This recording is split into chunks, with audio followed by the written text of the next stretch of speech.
You should be very comfortable at doing Z distributions, bell curves, diagrams like this, shading, etc.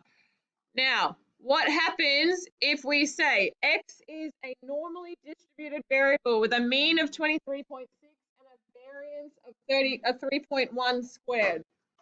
Find K for which the probability that that random variable is less than K equals 0.95.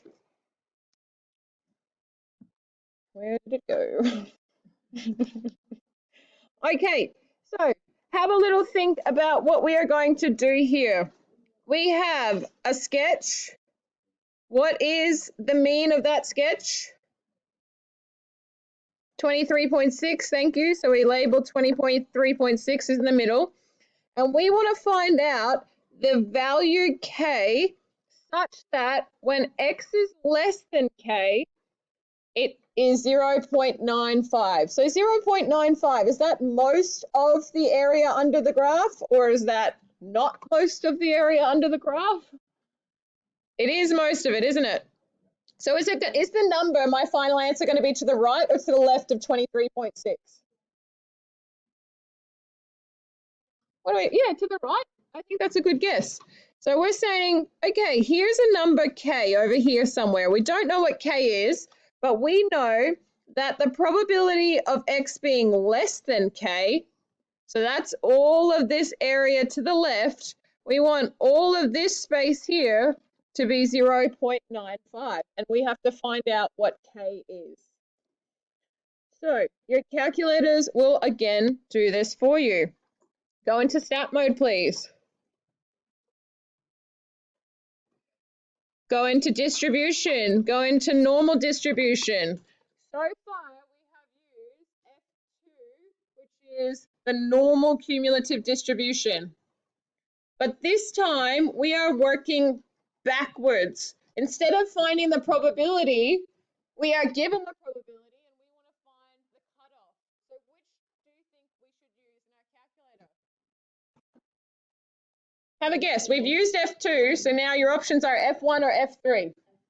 F1? F3?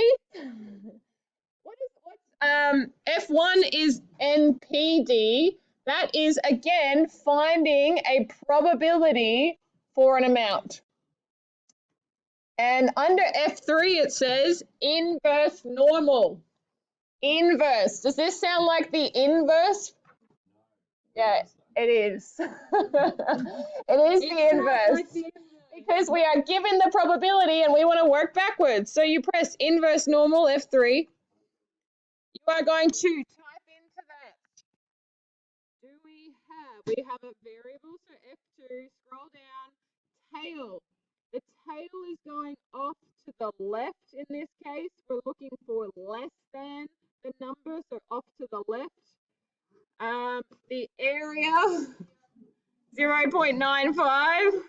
The standard deviation is 3.1, and the mean is 23.6. We type all of that in, and it says, if you want the area to the left of this number to be 0.95, and you know what the mean is, and you know what the standard deviation is, then the number is 28.7. So using GDC, you get K equals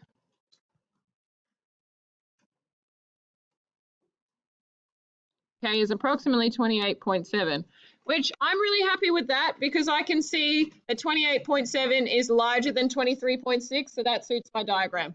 Did anyone get 28.7 when they typed it in on the calculator? Okay. Yeah, great. Perfect. Okay, try one more.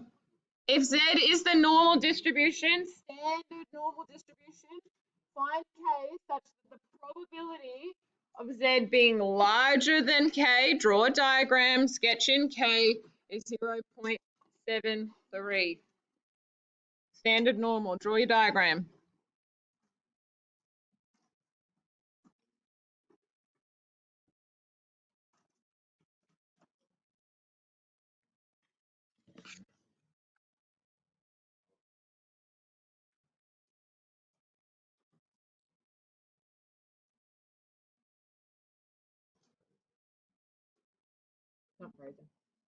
Yeah, I know. It's just thanks.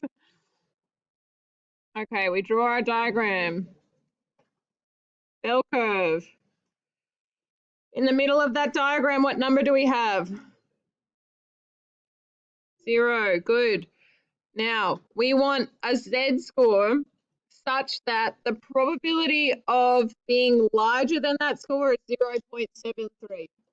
Straight away, are we going to have this Z-score to the left or to the right of the mean? Good. It's going to be over here somewhere. K is going to be here because we're saying, oh, it's not K. Oh, yeah, no, it is K. We're saying that the probability that it is larger than K is 0.73. And we know that bell curve distributions are symmetrical, which means that 0.5 is to the right of the mean and 0.5 is to the left of the mean. So we type into our calculator. Has anyone got an answer for me? Yep. What'd you get, Imogen? Negative 0.61. I agree. Did anyone else get that? How do we get that? We go into inverse normal mode. This time, is the area to the left or to the right of K? Okay, so we need to change our tail to right. If you have an older calculator, you will not have this option, so you will need to talk to Ms. Kinnear or myself to fix that. Then we change the area to 0.73. We change the standard deviation to 1. We change the mean to 0, and we get negative 0.61. Excellent. Okay, this is the last one. This is a real world example of when we would need this. Oftentimes at universities, they will want a certain percentage of people to pass the course. Usually they'll say we need at least 80% of the kids to pass. And so every year the score to pass will change. And this university professor says that no more than 80% of the candidates should pass the final. And honestly, this is what happens. They will say if you're in that bottom 20%, they will fail you. Okay, they will adjust the benchmark. Not so much in Australia. Usually you just need 40% and you'll pass. But in the States, this is definitely really common. They change the scaling every year and they just want to get rid of the bottom 20%. Okay, the exam results were approximately normally distributed with a mean of 62 and a standard deviation of 13. Find the lowest score possible necessary to pass the exam. Go, diagram, go, go, go.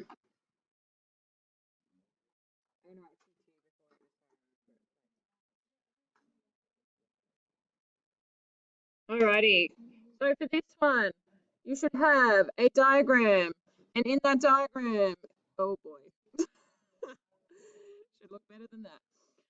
We've got the mean of 62, you've got standard deviation of 13. Now, in terms of communication, I would be communicating something like this.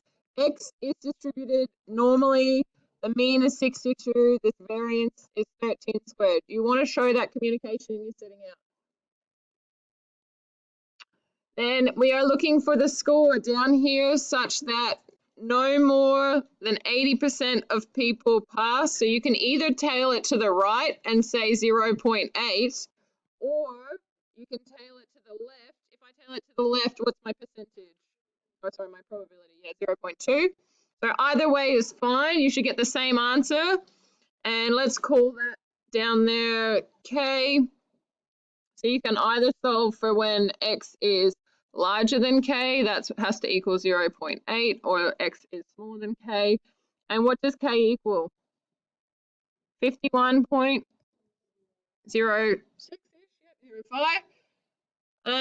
now, the question says, what's the lowest score necessary to pass the exam? So, at most, 80% are going to pass.